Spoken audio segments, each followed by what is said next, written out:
कहते हैं कि दुनिया में सोना बहुत महंगा इसलिए है क्योंकि यह एक लिमिटेड एडिशन में है, यानी इसको और ज्यादा हम बना नहीं सकते और प्राकृतिक रूप से धरती पर बहुत ही कम मौजूद है। लेकिन आज हम जिस किताब के बारे में आपको बताने वाले हैं, प्राचीन भारत की वह किताब जिसमें सोने को बनाने की विधि का वर्णन कई जगह मिलता है और इस बात का भी कई बार दावा किया जा चुका है कि सोने को बनाया जा सकता है। तो चलिए शुरू करते हैं आज का ये इंटरेस्टिंग वीडियो। दोस्तों, आयुर्वेद में आप जानते हैं कि यह दुनिया की सबसे प्राचीन चिकित्सा पद्धति है और आयुर्वेद में एक विभाग रस शास्त्र में स्वर्ण बनाने की कला का वर्णन है। दोस्तों, यह स्वर्ण बनाने की विधि आयुर्वेद के जिस विभाग में है उसके संबंध में एक किताब है जिस किताब का नाम है रस तंत्र सार। वह सिद्ध प्रयोग संग्रह और इस किताब के रचयिता हैं आचार्य नागार्जुन। आचार्य नागार्जुन ने इस किताब में वर्णित किया है कि हम किस प्रकार पारे यानी मरकरी को सोने में बदल सकते हैं। प्राचीन भारत के विदर्भ देश यानी वर्तमान भारत के महाराष्ट्र और नागपुर को कहा जाता है।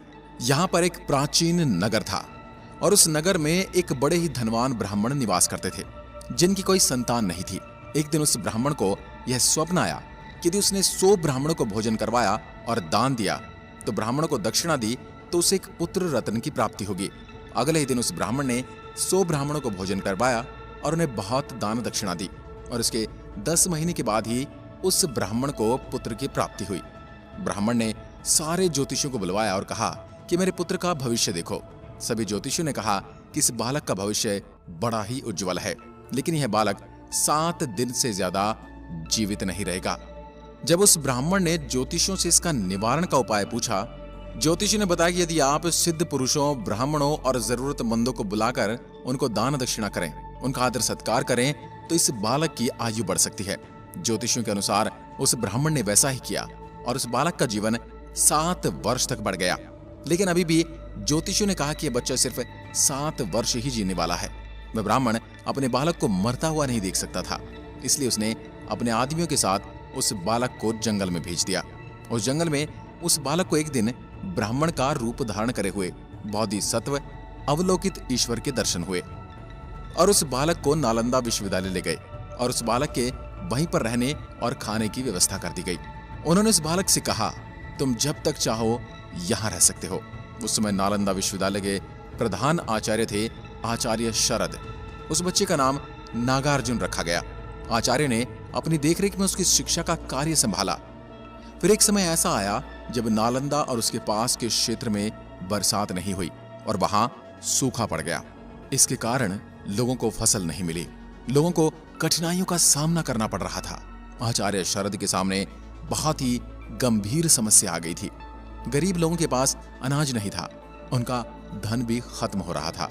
आचार्य को अपने लोगों की चिंता होने लगी कि अब वे अपने शिष्यों और आसपास के लोगों का पालन पोषण कैसे करेंगे। आचार्य को कहीं से ये खबर मिली कि दूर देश एक द्वीप है जिसे समुद्र पार करके जाने पर एक महर्षि मिलेंगे और वह महर्षि स्वर्ण बनाने की कला सिद्ध कर चुके हैं।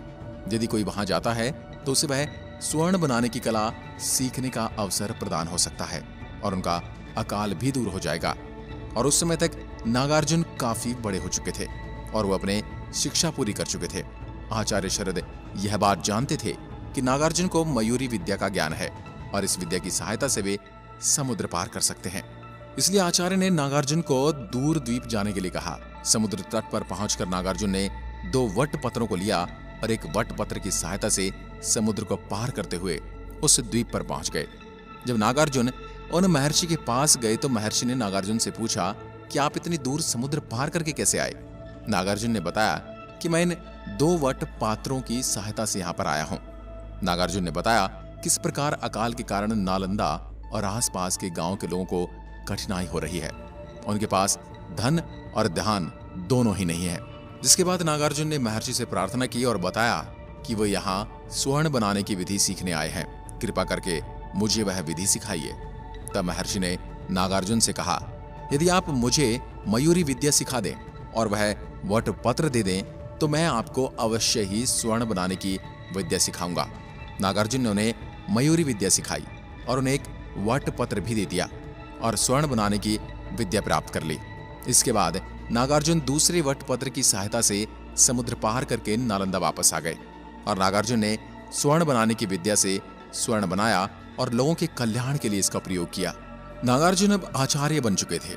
आचार्य नागार्जुन आयुर्वेद शास्त्र के एक बहुत ही प्रसिद्ध आचार्य हैं, जिन्होंने रस शास्त्र लिखा है। रस शास्त्र प्राचीन समय का रसायन शास्त्र यानी केमिस्ट्री है और आचार्य नागार्जुन ने मरकरी से सोना बनाने की कला का वर्णन इस किताब रस शास्त्र में किया है और यह किताब आज भी मौजूद है और इस किताब पर वैज्ञानिकों की रिसर्च जारी है। हम आपको ये भी बता दें कि मरकरी का एटॉमिक नंबर 80 है और गोल्ड का एटॉमिक नंबर 79 है।